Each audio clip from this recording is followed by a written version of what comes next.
We are the DFPN. Always question the answers.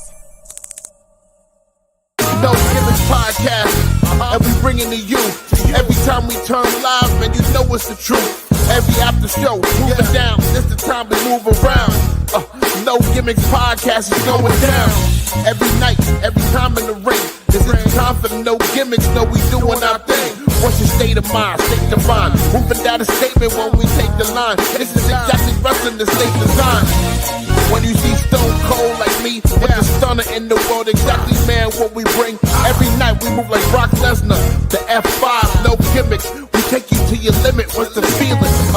When we live in the air, you know we on, this the time. Guarantee we move, you know how we respond. The state design, the state design when we feel it. Moving down, what's the healing? No gimmicks is the feeling. Yo, yo, yo, what is up, people? Welcome back to the No Gimmicks Podcast here on the DFPN. You know what time it is. It's Thursday.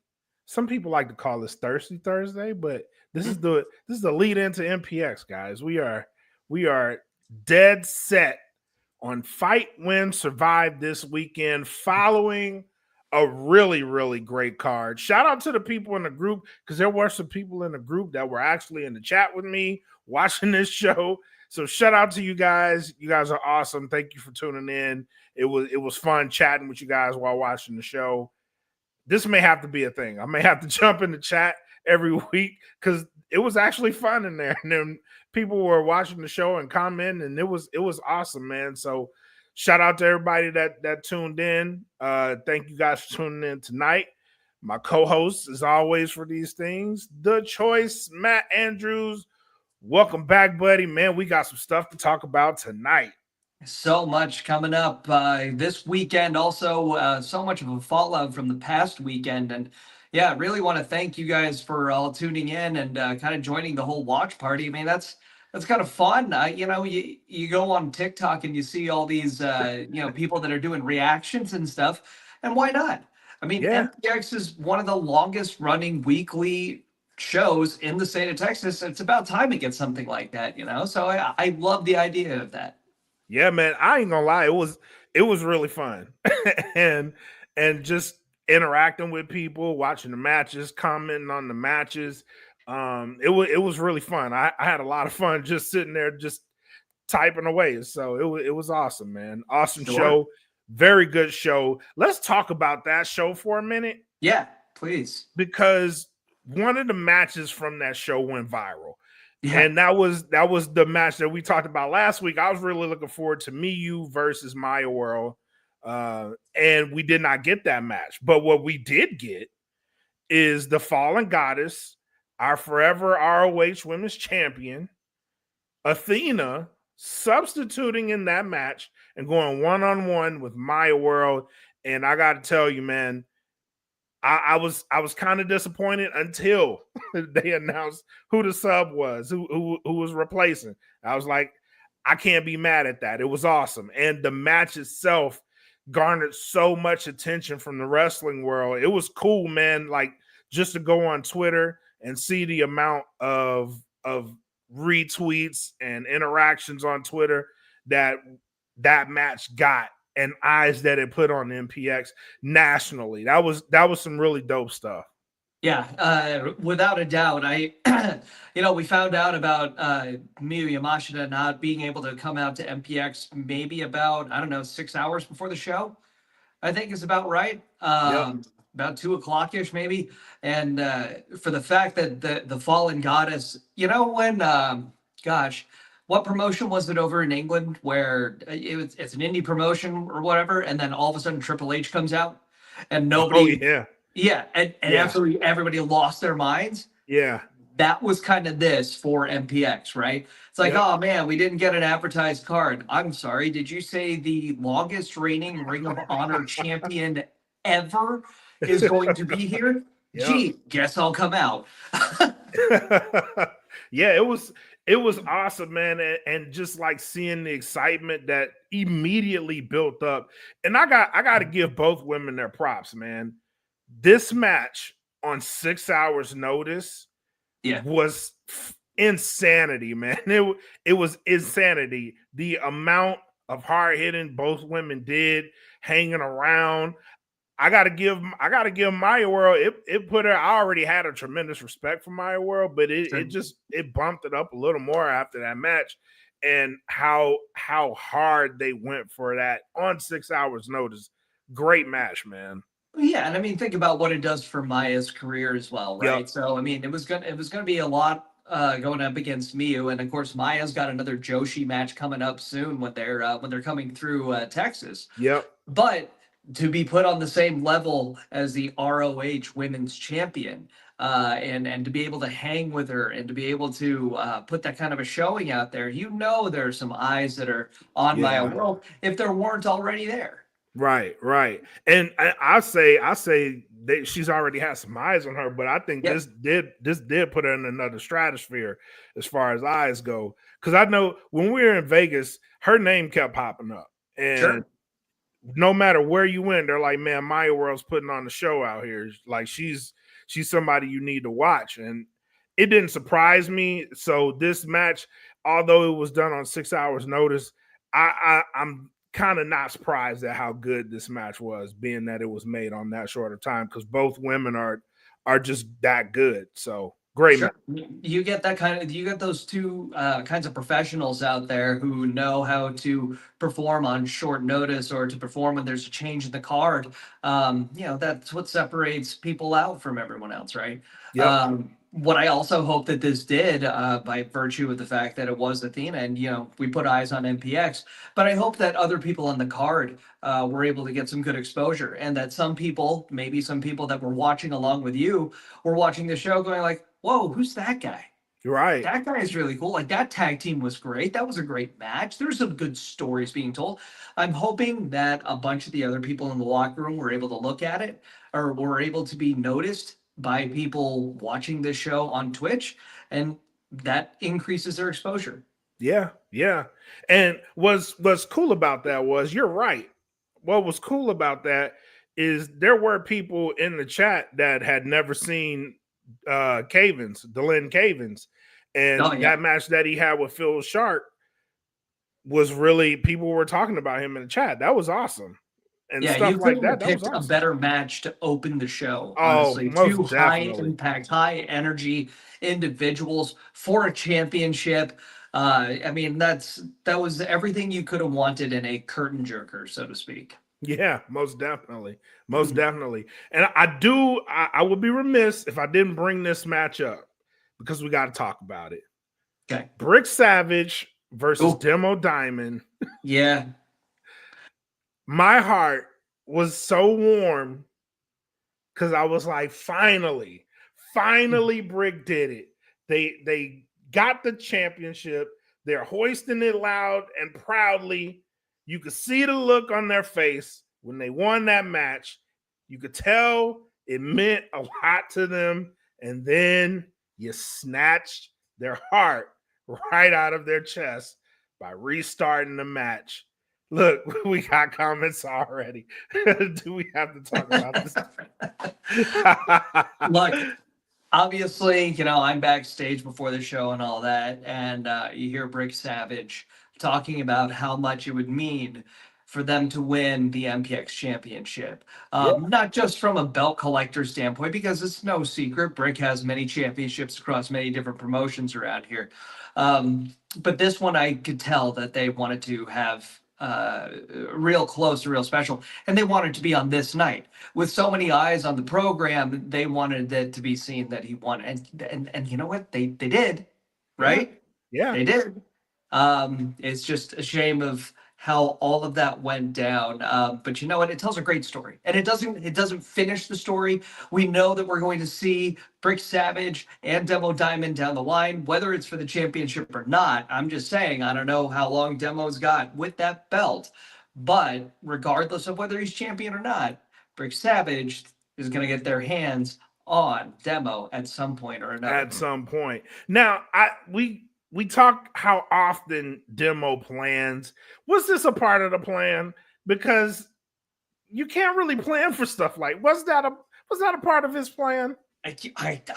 Ooh, That would be one of those things where I'm hoping the demo's listening right now and might be able to drop some knowledge in the chat and tell us whether that was part of the plan or not, because I severely doubt he thought or planned on getting jackknifed 3 times in a This is match, true. you know? This is true. I saw Brick pick up Demo for those power bombs, and I was in shock. Demo's a tall dude. Yes. Demo's a big man. Brick Savage is no small person either, but Nope. to see them pick up Diamond and just drop him to the canvas like that was shocking. And when the bell rang and the 3 count actually happened, I was not.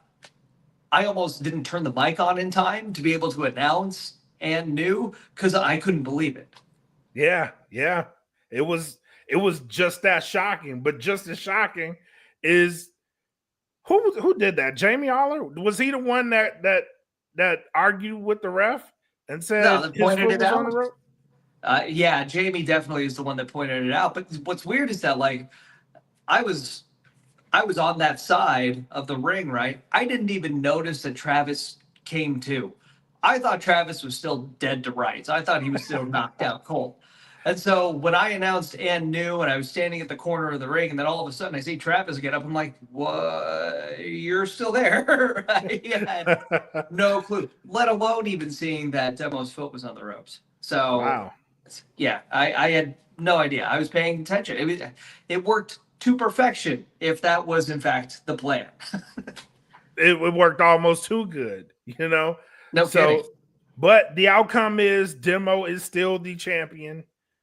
How remains to be seen, but we got a good card we're going to talk about later. For now, I want to go off something that was announced by MPX, and that is Pro Wrestling Revolver is coming to the MPX Event Center in July.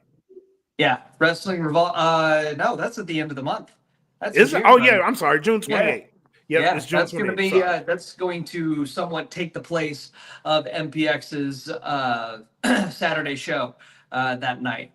Now it's still going to be co-branded with MPX, but it's a Wrestling Revolver show, and it's a big deal. This is Wrestling Revolver's first ever Texas champion that is going to be crowned in this tournament.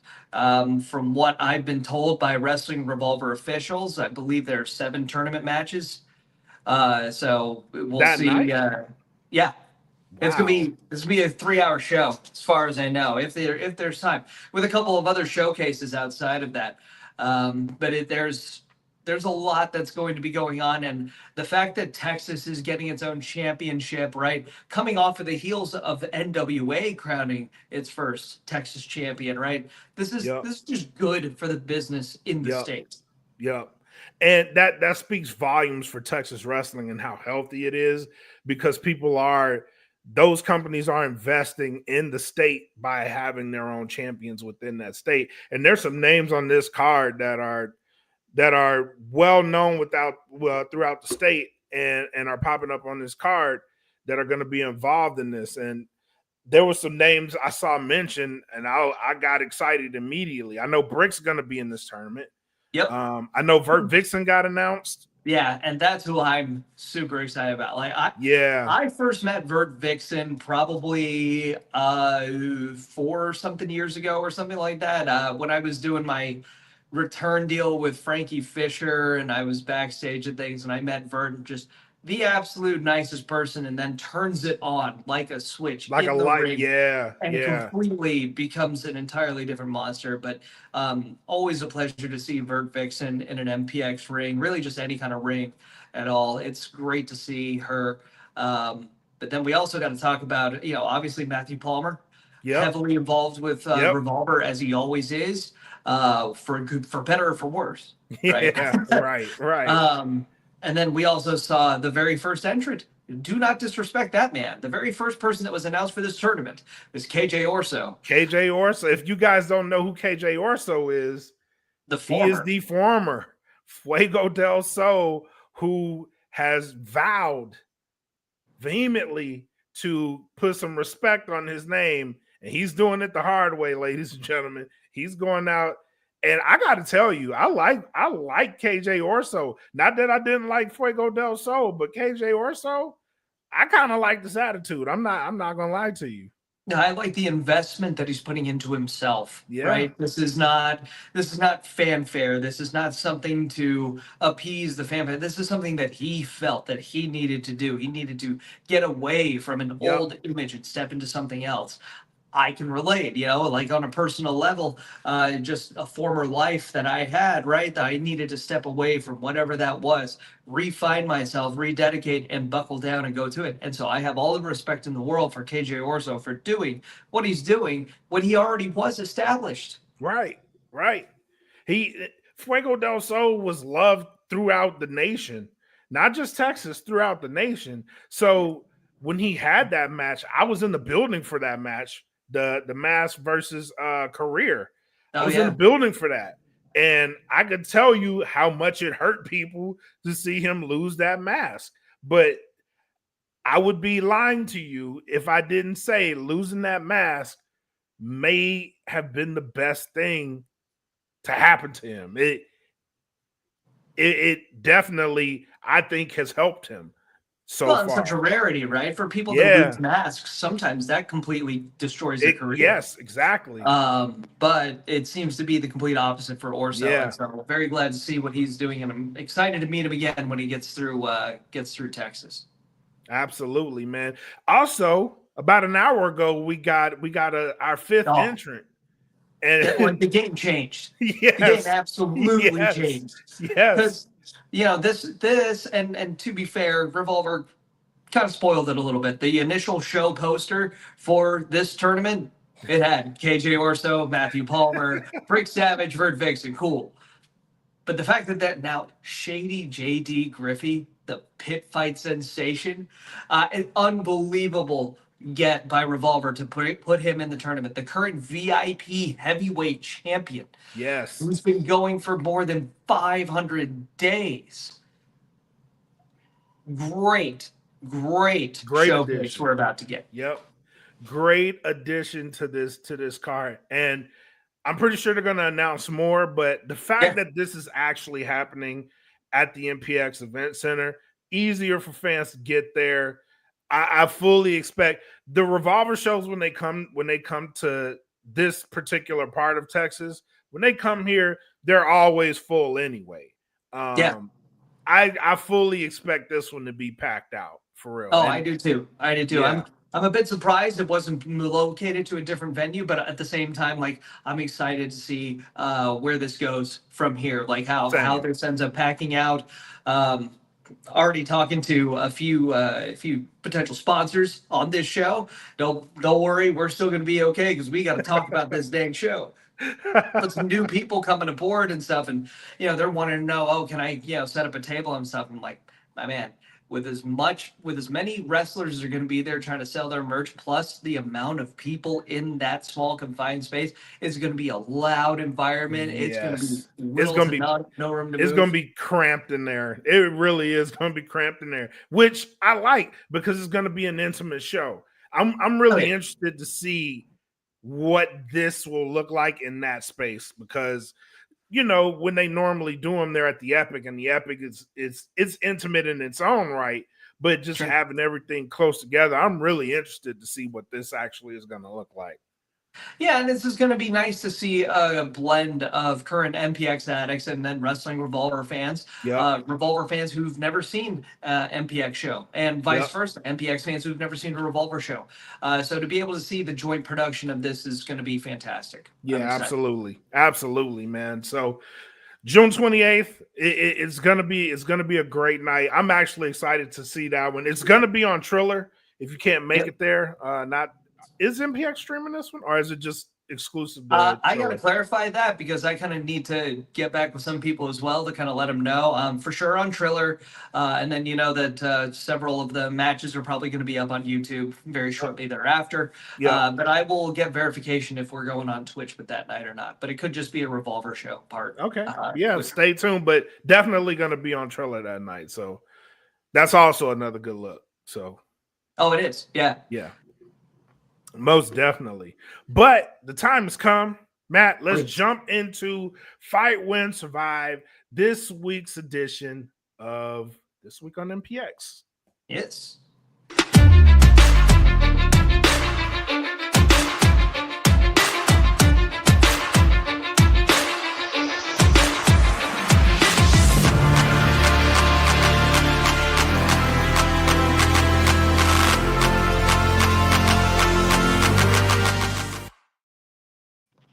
All right, man, you're going to have to help me with this one because Okay. I think this is the first time I've seen this format. So I don't Sure. know how to explain this one. But Fight, Win, Survive this Saturday is going to be comprised of teams. Can Yes. you walk me through what's happening? I will do my absolute best. This is going to be the first Fight, Win, Survive I've been a part of. Okay, me too. Because Fight, Win, Survive started at MPX very shortly after I retired there. Or it happened while I was not wrestling there at some point. And it's been resurrected since, but I wasn't able to take part in it. And we didn't do it last year. So I was not able to be a part of it last year by any stretch. This is a match concept or series of match concepts that originated in PCW way back in the day. Okay. And it originally was not a whole bunch of gimmick matches. It was just teams and randomly selected teams. And the winning team would then be thrown into a gauntlet match with each other. And then the winner of that gauntlet match would get a championship opportunity. Oh, So there's obviously a lot to be gained by working together. yes. But there's also a lot to be gained by making sure that certain people aren't 100% by the time everything is finished. So it's a lot of intrigue. I've seen different combinations of like 6 teams of 4. I've seen 4 teams of 6, like we're getting here. Right. 5 teams of whatever. So all varying different colors and stuff. But you can already see the field is a little bit, a little questionable in some areas. You know, I'm Yes. and there's previously been fanfare for selecting the teams. I was watching a stream from I don't know 5-6 years ago or something like that, where Cody and oh my gosh, Cody and Tyler were drawing names for who was going to be representing teams, and you could see there were some people that did not want to be on that team in the slightest. Yes. It is an interesting dynamic, which puts a whole lot of drama on the table. There could be new friendships, new rivalries that get formed out of this, and it's very exciting. Love the concept. It is a very interesting concept. I mean, like you mentioned, we got 4 teams of 6 people. Not all the teams are filled out, though. So is that where the drawing is going to Yeah, come we're into probably play? going to see a little bit more this Saturday. If we don't see anything tomorrow, but we should probably see more this Saturday about who's filling out the rest of the field in the teams. But yeah, so it's the idea, as I understand it, from this point forward, is each team, puts forward somebody, and they get thrown into gimmick matches, right? So Right. let's take the most recently announced match, right? We've got, and I don't remember the colors in the slightest right now, but I can tell you. Man Blue representing. team. Okay, yes. We'll be taking on Brada Kaimi. Now, this is not going to be for the Addicts Championship. This is just a part of Fight, Win, Survive. But it is a Interesting. doorway to hell match, a doorway to heaven match, right? It's a doorway to hell match, yes. And Right. Kaimi's representing the purple team. Yep. So there we go. So I'm assuming that this is a match where the first person to put their opponent through a door is going to win. I think. I like I it. don't know, but that would be how my classically trained wrestling mind works. Right, right. But whoever wins gets a point for their team. Okay. I like that. I like that. And then we have an interesting one here too. There's a bull rope match Oh yeah, between Big Luther big freaking representing the Luther. green team Yep. and Tatum Manning representing the blue team. Oh no, Right. the black team. Sorry. Black team, right. So, here we have, Luther, and we already know somebody on Luther's team is from the Sons of Mayhem, Big J. Yes. Big J is on Big Luther's team. Big J and Big Luther just went to war. Yes. To see how these two are going to coexist, and maybe they're not like in a tag team match or whatever, but they've got to push for each other to win in order to get to that gauntlet match to be able to get a championship opportunity. That's crazy. Yeah. That's crazy. Yeah, it's a lot to throw together. It's a lot to keep track of. I'm kind of wondering how our little scoreboard system is going to end up working, but I'm super excited to see all of this go down. Speaking of the Sons of Mayhem, we already know that Red Chambers is on a completely different team than Big J is. So is that going to be something that comes to fruition here where we see Big J taking on Red Chambers? Two tag team part. I like it. Yes. Okay. I like it. Previously, this had been one of the most looked forward to events or series of matches in MPX during the calendar year for good reason. It spans 3 weeks. We've got 2 rounds of this. First one, then next week another one, and then the finals happen the following week. So, yeah. I like that. I actually do like that. I like that a lot. So we do have a match that isn't a part of this, but it is for the women's MPX title. Yes. That is Riza versus Ray Lynn. How did we get this match? Because I'm very intrigued here. So let me go turn on the lights real quick because the sun's going down. Gotcha. All right.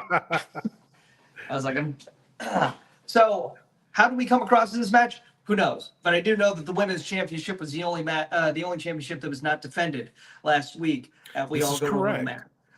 So I'm sure that somebody in set 6 was a little bit upset at the disrespect being thrown in the Dread Pirates name. Now, how we got to Ray Lynn, who knows? But Ray Lynn, international television superstar, already worthy in her own right. Now, this is also going to be Ray Lynn's second time challenging for the MPX championship. She did challenge Angela Armstrong way back. In fact, I think that was Angela's first or second title defense. Ray Lynn's no stranger to the championship picture.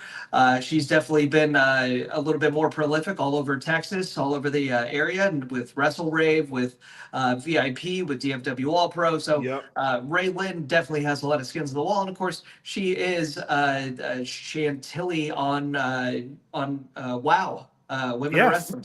So she is a super heroine, and I'm very much looking forward to see the clash of styles here, right? Riza has been facing a lot of bigger opponents, right? Women that are her size. She's been facing Baby D for the last however many months. Yes, true. And so to actually take on somebody who's going to have more of a speed advantage, right? A little bit more quickness, a little more agile. I think this is going to be a kind of a sleeper match of the night kind of thing. I believe so, and that's why I asked, how did you get this one? Because Ray Lynn is a veteran. She's crafty, she's slick, she's experienced, and put that in there with the powerhouse like Riza. I think this is going to be a really good match. I really do. Yeah, and shout out to WoW because she is Chantilly on WoW. Yeah, and we can't forget too that it's been a bit since Riza's actually defended the MPX championship, right? Yeah. I know she defended against Baby D and Shay, right? So but aside from that, there really haven't been too many championship defenses. The Shots and Chops match was not a championship match, so it's been a bit. So I don't know if it's like in baseball, and I like to use baseball analogies. When a closer is out of experience, do they lose that edge, right? So I know. Good analogy. That's a good analogy. I don't want anybody from set 6 coming up running up on me, but it's good to see the women's championship defended. We need to see more of that. Women's wrestling is so hot right now. It very much is. That would be really good to see the women's championship defended on a more regular basis. So maybe Ray Lynn is the one that ends up taking this from Riza and ends up defending it on a more consistent basis. It's interesting that you say that. Now I'm interested. Now I'm really interested. I'm sorry that I'm biased here, but I got to say that Angela Armstrong did defend it pretty much every single month that she was champion. If not twice. That's not biased. That's fact. That's facts. Just saying. Yes. Yes. Right now, she stands in as the greatest women's champion of MPX history. Just saying. She's Can't argue with that. I cannot argue with that. Reigning. She's the longest reigning right now. So. Angela was a very fighting champion. She was a fighting champion. Hopefully, we see her back in there fighting for championships. But you will take your time. Take your time. Please take your time. You're growing a human, so please take your time. But yeah, man. So there's some good. Let's look at these teams because you're right. The dynamic in some of these, I was looking at it and I'm like, why? But now hearing you explain it, I'm like, oh, okay. You set the table for something here. So you got to feel for Devin and Ella.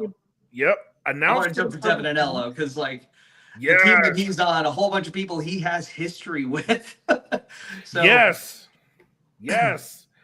So yeah, he's on the blue team. Man, Dalton Gray, you know, and it's like that is a weird dynamic. Kari Jai Wright on the same team with Big J and Luther.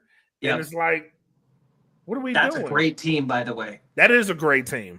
That right now, with 3 left to be disclosed on that team, Kari Wright, of course, I'm a Kari guy. So me too. Anytime I see Kari Wright anywhere near a ring, I'm all for it. But to see him in there with 2 giant people, like 2 giant blockers, essentially, right? Like, I love seeing that. Yes. Come on the show, Kari. Call me.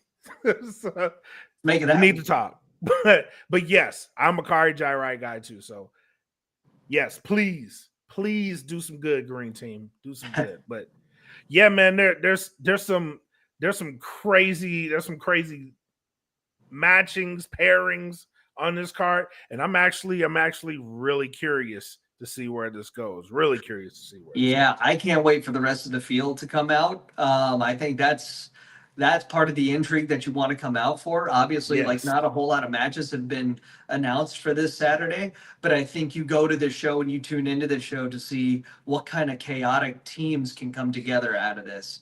Yes. And this is phase 1, right? Because I did see the one by the name, and I was like, oh, now it makes more sense. And now I'm actually really excited for it because I don't know what's going to happen. Yeah.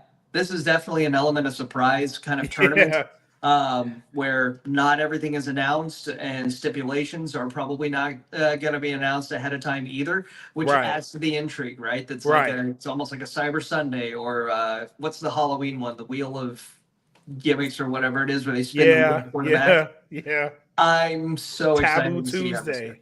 Yeah, Taboo Tuesday, right? That too.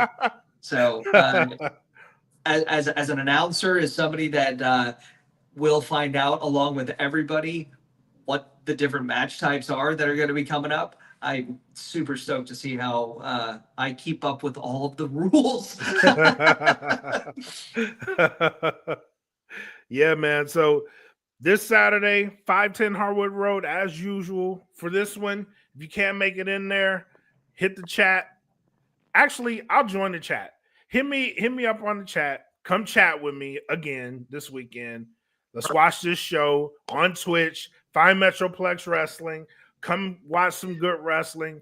Be a part of the chat. Come chat with me, and it'll be a good show. But before we get out of here, yes, I did want to bring something else up, please, and that is AEW All In is coming to Arlington on July 12th. Oh, but before they get there, they will be doing a karaoke event. Oh, yeah. And I just want to tell you, thank you, AEW, because you put 2 of my favorite things together, wrestling and karaoke. So what a unique freaking thing for them to do. Like, and where did that come out of? You got to know that Harley Cameron had to say something about that, right? Yes. Because, she's, the whole musical mindset and all that, but like, how random is that? Like, on a week where, like, the night before they're going to be in Garland, Texas, which by the way, that's the night before Wednesday when they're in Garland. That is my birthday. I just Oh, nice. want to Nice. throw that out there. If anybody Nice. in the AEW sphere is listening and wants to bring out a guy on his birthday, be super great. But yeah, to have a karaoke night the next night, how random. But also, Crazy. if we're not up there, what are we even doing? Exactly. I already said, first of all, I'm going. You got Yeah. my attention. Right? You got my attention. I'm going and I'm participating. It's already been decided. Yeah, I just we're got to doing find this. what I want to sing. You know what I mean? So, I wonder how many people are going to be doing that, because that's, to announce that kind of a thing to the public. Do you know how many people are going to be interested in that? right. How, You probably man, have to cap this thing off because this is going to go all night. otherwise it's going to be a shot collar battle royale again. Yeah, that's But yeah, man, I saw that and I was like, oh, that's cool. Yes. First Yeah. of all, yes, absolutely. I want to go to that because it's karaoke. Who doesn't want to do karaoke? That's crazy. Very excited about it though. Yes, absolutely, man. But yeah, they'll be out here. Oh, also, too, I don't know if you heard this, but they're bringing Starcast is coming back. Oh yeah, I saw that. Yep. Yeah. And one of the people that they got for Starcast this year is the alpha male, Monty Brown, who we haven't seen in forever. Haven't seen forever. Yeah. So the fact that he's going to be there is huge. That's a huge deal, man. So I was actually really, I was really happy when they announced that because he was one of my favorites. What's absolutely crazy to me is that, like, AEW or WWE or any of these places will go to a place like, Vegas, or they'll go to a place like New York, or they'll go to a place like LA, right? And, you see the list of stuff that comes out, you see the list of guest names that are appearing, and you're like, Yep. oh, okay, yeah, I can see that. But for some reason, whenever these companies come down to Texas, and I know we're going to sound biased because we're Texas people, but they come down to Texas, they break out everything and they're like, hey, look at this guy that we got from Texas. Like, right. Great again to see that this, like, I feel like Texas, Dallas, they just start rivaling. I'm gonna get heat for this. They start rivaling Chicago as a great wrestling city. No, I will agree with that. I think Texas is underrated as far as wrestling cities go. Specifically the DFW. I think it's very underrated as far as the fandom, and I think the history kind of gets overlooked as far as like what's been churned out of Dallas and who's come out of these territories, because when it was a territory, man, this was the pinnacle. It was the pinnacle, yeah. And I think that gets lost in the shuffle a lot, but the history in it, and which I'm almost at a point sometimes I'm like, man, if someone actually gets the idea to build another sportatorium, I bet that place will be packed out. Sure. Yeah. It's a wonder to me that it's not more packed out in certain places anyway, Right. Especially with a place like MPX that runs weekly. Of course, the building is on the small side of things. It's no sportatorium. Right. But, I really hope that this ends up being a catalyst. Like, I hope the Athena and Maya World match ends up being kind of a catalyst for people going out, realizing that there are shows that happen every week on a very frequent basis.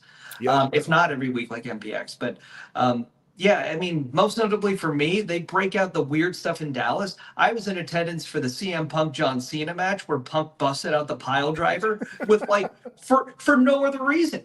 Yeah. Like, they got heat for that. Yeah.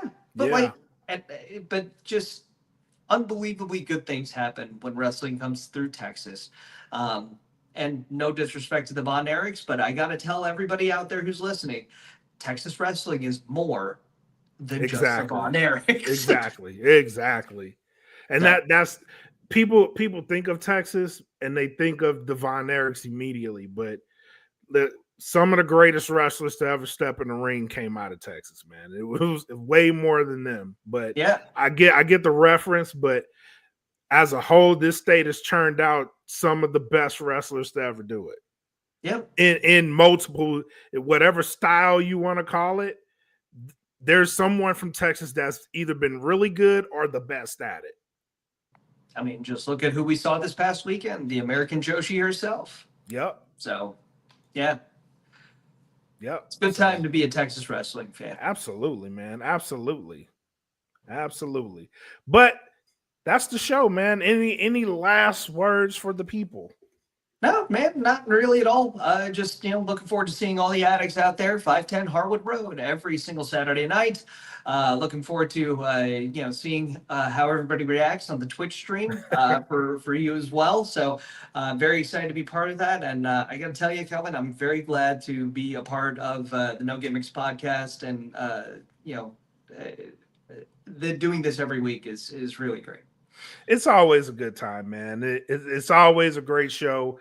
I always look forward to talking about these things and speaking on a weekly Texas show, like this is that, so I'm always happy to do it. Always happy to do it. Yep, for sure. So, and thank you to the guys that tuned in and provided commentary tonight. You guys are awesome too.